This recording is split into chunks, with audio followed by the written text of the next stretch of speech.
We want to address now a point that is a super big one. I alluded to it before about creating a culture of blessing. I want to reiterate it for all the reasons that I repeat stuff, is because this is so huge, because it's a matter of a heart condition, and it's fundamental in our thinking, is that we create a culture of blessing. And the driving force is Genesis chapter 12, where it talks about Abraham and his conversation with God, and God says, this is called the Abrahamic blessing. It's one of the blessings of God. There's a number of blessings that are included in the first 5 books of the Old Testament. This Abrahamic blessing is basically saying, I'm blessing you to be a blessing. I'm blessing you to be a blessing. The point was, I'm not blessing you so you're blessed. I'm blessing you so that you give it away. Give the blessing away. Be like our terminology nowadays, people talk about paying it forward. Is that I'm going to fill you so you empty yourself, so that you're in a position to be refilled, so that you empty yourself. So I'm going to keep filling you, not so that you're filled. I'm going to fill you to empty yourself, to fill you to empty yourself to advance the kingdom. That's the point. And in a sense, we want to create a culture of blessing. We're interested, you've heard me say this before, we want to bless the opponent. We want to bless the referees or the officials. We want to bless the fans. We want to bless the hotel workers, the restaurant workers, anybody in the outer circle. We certainly want to bless inside the inner circle, but we want to bless the outer circle also, anybody associated with, anybody we have contact with in any way, shape, or form. Year-round, I would say, if you're in certain programs that have year-round capacity, this is who we are, not what we do. We are blessers. We're not going to bless as a job. We are blessers. God created us to be blessers. He blessed us so that we would bless others and be blessers. He gave to us so that we would give ourselves away. That is a continual process. Being filled is not a one-time event. Being filled, as in the verb, is a continuous process of filled and refilled. It's like that metaphor that we've used in the discipleship class where the Jordan River runs into the Sea of Galilee, and it runs out of the Sea of Galilee and into the Dead Sea. And the reason the Sea of Galilee is alive is because the Jordan River runs in and runs out, which keeps it fresh and alive. And the reason the Dead Sea is dead, even though the life-giving Jordan River runs into it, is because nothing comes out. If you don't bless because you've been blessed, then you lose your blessing. You become dead. You die away. Not literally, not in terms of physiologically, but you're dead in terms of your impact. You're dead in terms of your reproductive capacity, and then obviously multiplication is out the window. And so we are blessed. The Jordan River flows into us. We're the Sea of Galilee, and we give the blessing away, which keeps us alive. What the others do with our blessing is between them and their Maker, frankly. Our job is to do our job. God's job is to do His job. And people's response to that is between them and the Lord.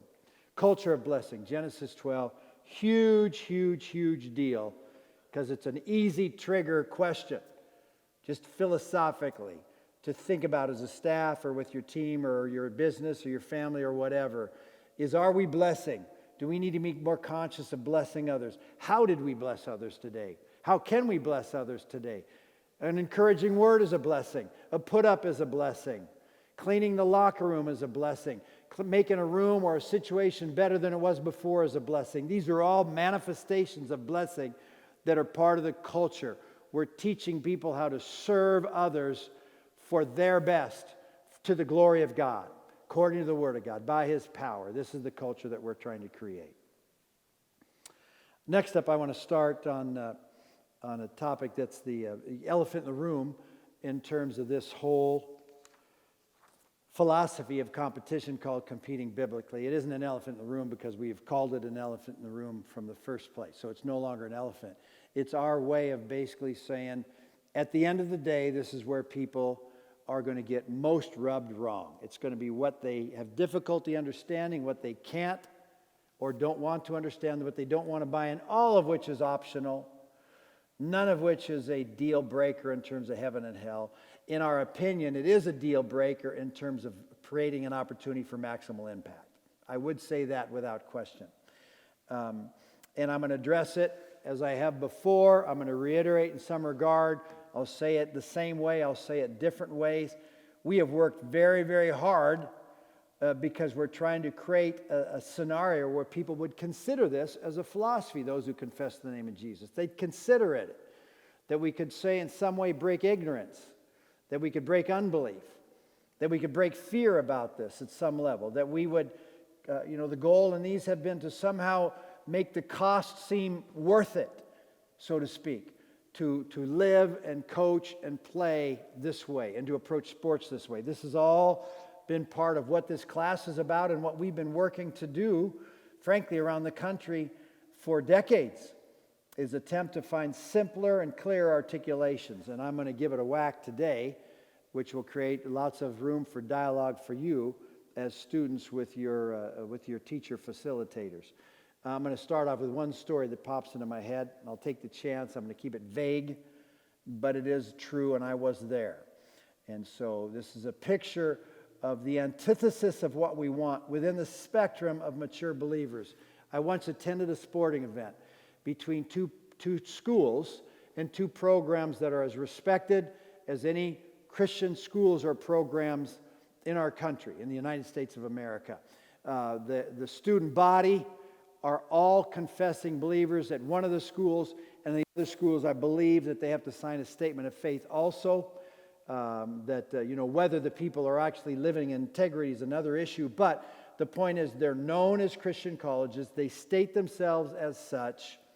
Their programs sell themselves as such. Their goal, I'm confident, is to glorify God in all they say and do as a program while they do sport, if that makes sense.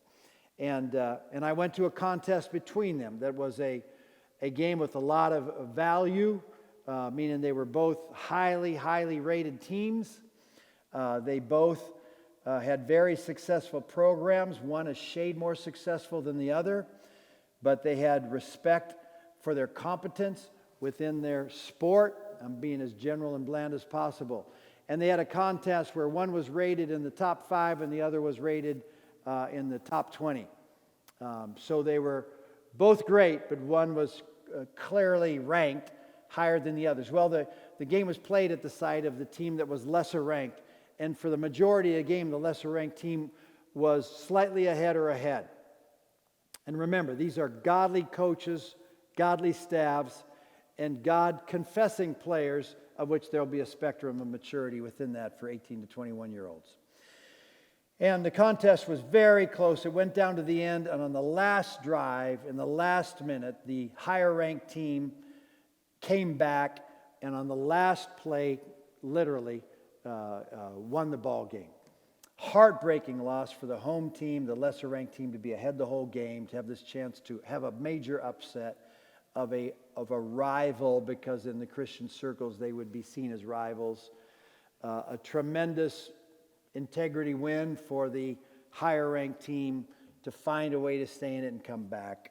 And then there was the post-game, and that's what I want to address. And in this post-game, as is typical at the college level, which was non-Division I, fans and parents and everybody, outside circle was invited onto the field. And the coaches addressed their teams on opposite ends of the field. And I was with my sons at the time and had a chance to observe. I knew both these programs. I'd played against both these programs, I should say, as a coach. I'd coached against them. So I was familiar with the programs, the coaches, etc. But I wanted to see how they played this out. These are two very, very, very mature head coaches, legitimately so. I would say my observation would be that in the spectrum of our philosophy, even as they are both godly, God-directed, God-desired in every legitimate way, that they approach winning in such a way that I'd say, regarding the way we're going to talk about it here philosophically, is winning is more on the table significantly as a goal, a stated goal, a pursued goal, etc., a primary goal. I think if you asked them flat out, would you rather God be glorified and you lose, or you win and God not be glorified? I think they both say they would want God glorified, but they would not see those things as mutually exclusive. They would, even my question like that would be, I suspect, a bit of a conundrum, because they might, I don't know this, adhere to a philosophy that I think is faulty, that we have to be successful to earn the right to have a testimony. That at some point you have to win and be successful before people will come and listen to you. That they won't respect your program if you don't win at a high level. So if you're average in terms of record or output or outcomes, then they won't listen. It is true that those that are influenced by that are drawn more to a, quote, winner than to somebody who doesn't win as much. I would contend that biblically that's unsound thinking. And I'd contend that people who are in a position of suffering have a greater possibility to impact than those who are the victors, so to speak. A guy who is the head of a business, head of a company, super wealthy and respectable, is going to be able to draw a crowd. For me, and I think this is a fair comment, for somebody that has persevered through difficulty, still in difficulty, without maybe seeing the light at the end of the tunnel, who doesn't reject God but continues to confess His name and give glory to Him as he continues to strive competently, to me, I listen to. That may just be me. I don't think so. I think people that have been hardship, and still, I think when a family loses a child and the people don't reject God, that though they don't understand and their heart is broken and they may not see it at all as being so, it's mysterious, right? Isn't it mysterious that bad things happen to good people, that line, or that difficulty follows certain people, or etc. The Job issue is a fair conundrum for Job to process. Where are you, God, right? And yet that's an example of what's happening behind the scenes that we don't see, that we're forced to trust God with when there's difficulty, whether it's a bad season or a bad game or a broken-hearted loss or whatever. Obviously, in the spectrum of life, sport compared to the literal deaths of people are not even in the same ballgame. But to those in sport, it matters, rightly so, and it matters a lot. And so for me, when I hear a testimony of somebody that's won, I come into it going to be less impacted from the front end, frankly, unless they say something incredibly distinct, because it is so natural to be grateful and thankful when things go our way, in particular in a significant way. And when they don't go our way, when they interview the loser in the contest, etc., if he approaches it a certain way, to me, there's a heroism and an authority that comes from speaking from the place of giving your testimony, or speaking from the place of adversity or difficulty or suffering with a faithful testimony.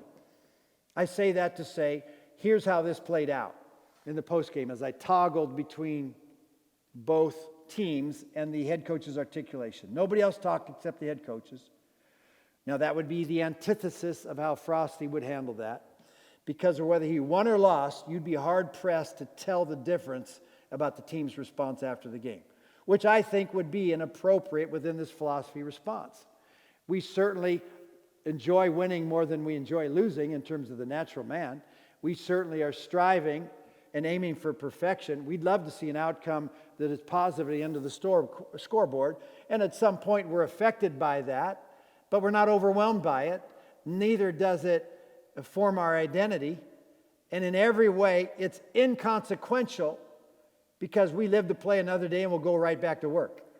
Even as we may cry a little bit figuratively or literally, because it hurts to have poured into something and not have an achievement on the objective level. The bottom line is it doesn't drive us. It is not a primary or even secondary goal. But we are impacted by it because we're human.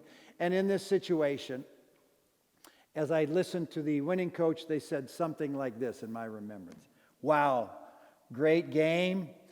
Great perseverance. We snuck out of here with a win. That was an unbelievable experience. They are a great football team. And you're a great football team. Let's be grateful to God. Let's enjoy our post game and have a good meal together. Have a good time with your family and friends, and let's go home. Thank you, Jesus. I went over to the other side. And he said, guys, that was a great football team. They're a great football team. But you're a good football team too. Don't hang your head. You're a good football team. This is only the first game. We got a lot of games to go. We got a great team. We're going to have a great season. We're going to make it a great season. I know this hurts. I know this is painful. But keep your heads high. And make sure you say you love you to your parents and see your friends a little bit. And we'll see you on Monday for film session. Boom. They both break off. Is what they said wrong? No. Is what they said appropriate? Yes. Is what they said speak life or hope in the midst of life and sad? Absolutely. Here's my contention, though. You had two guys that professed the name of Jesus. You had two guys that, in intent, wanted to glorify God.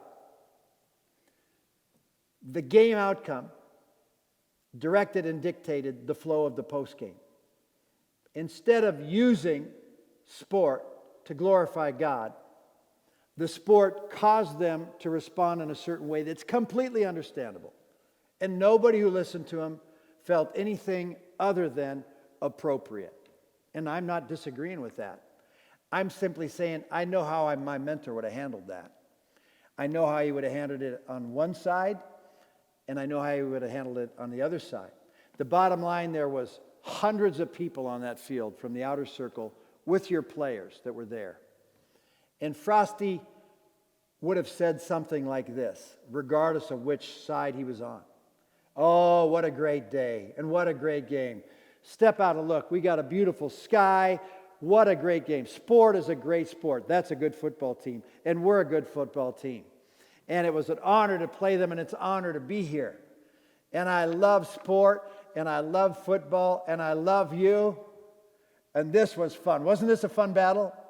Now, he's talking to both teams now here, you understand. What a great battle. What a great contest. What an honor. What a pleasure. Oh, there were great plays made by both teams. This was so much fun. This is so great. This is why we play. Now, if he was on the winning team, he would have done something to engage the losing team in the post game because they would have known they were on the same page. He would have asked, pushed, and done whatever he could, I believe. I don't remember a time that we played in my coaching or playing career that we played, just off the top of my head, I don't remember an aggressive, Jesus-given team where we haven't had this opportunity that I can remember. But he would have milked the moment for the kingdom. He would have absolutely milked it. He would have honored this team. He would have made us run over there and do put-ups for them. Now, would they have wanted to receive that? Very well, maybe not. Depending on who they were, they may not have responded well. But he would have wanted to and had taken action step. I remember a playoff game that was a brutal loss for them, that they walked the whole team over to the opponent who was celebrating with their stands and gave them put-up cheers. There's a particular kind of song cheer that they do at PLU. They gave put-up cheers to the opposing team. They had just been defeated in a playoff game where their season ended for seniors and the whole team. And they initiated. He was better in losses than he was in wins. Far better. Because in wins, everything I just said that he would have said as the winning team would have been understandable. Now, as the losing team, he would have milked it and played it out. He would have not let them hang their heads. He would have not let them have sad faces. He would have been aggressive and even had some righteous anger if he saw guys moping around. And if the culture was in a good spot, which it was the majority of the time, they wouldn't have been hanging their heads because they'd already been enculturized not how to respond fake or phony to the loss, but to understand this is great, this is sport, this is the battle, this is good. For the Jesus guys, it would have been God had his way, God's will be done. It really would have been in the inside of those who had the maturity. There's obviously a whole spectrum of guys there, even within the faith. Now, at PLU, not everybody was a Jesus guy at all. In fact, there's some years where it certainly wasn't even the majority. And out of those that did confess his name, many of them might not have been surrendered. There was a whole spectrum. It was really a whole spectrum. But the leadership who was driving it had washed the brains of the players that this is how we approach sport, win, lose, or draw. And they would have drank the Kool-Aid, so to speak. That's our terminology. They would have drank the Kool-Aid, which allowed them to take a position to bless. And if he was the losing team in that situation I described, he would have gone over and honored them. And the players would have done it not because they had to, because they wanted to, because that's who they are. That's not what they were doing. They weren't doing the Christian thing. They weren't doing the godly thing. Even they weren't themselves maybe individually godly. They understood it. In our culture, we live to die. We live to give ourselves away. We live to bless. And in the sport contests, the poor and powerless is the team who lost. And when they give the blessing to the team who won, it's striking. It struck that football team when we have St. John's in Minnesota. It struck them. I talked to one of their coaches, the son of the head coach, who's the winningest coach in the history of all football, is a guy named John Gallardi, and it was his team. And they've won multiple national championships. And I spoke with their son Jim one time after a ball game, and he was talking about playing teams that were Christian, and that he'd played our team and he'd played other teams. And he confessed, I'm not saying confess as in acknowledging something that was bad. He made the statement, the acknowledgement that you guys were the real deal. That we played you 4 times, we beat you 3 out of 4, all of which were very incredible contests. Some were some of the best football I've ever been around. Some we lost, one we won. And it was tremendous football, tremendous competition. You had a believing philosophy with a solid philosophy that wasn't necessarily Jesus-directed first and foremost, though they were God-fearing and God-respectful. But they came together in a contest where one team won on the scoreboard and one lost, and the way the losing team processed it so affected the winning team that philosophy was at some level foreign to, that their response in the loss legitimatized the authenticity of the program. That's the best way I can say it. It was validated because in adversity, the philosophy worked. When I say worked, I didn't mean win. I mean it had integrity. They saw through the loss the integrity, so the next year when PLU won and they saw the integrity through both games, that this team was consistent with integrity of who they were and what they were about, they easily honored them, even though they lost in this case, because they saw how the Pacific Lutheran team had responded to their own loss. And then in the 2 ensuing years, when PLU lost again, they had another opportunity to just confirm the validation. I don't know if any of the opposing team came to Jesus through this thing, but the odds are, when you talk about those games and that team, they would say something about the distinctiveness. And if it came up that this team was based on a philosophy of competition that had a biblical worldview or Christian, I suspect they would have said, wherever they came from, that they had integrity and consistency within their play, their attitude, their performance, and their response. That's what we're talking about.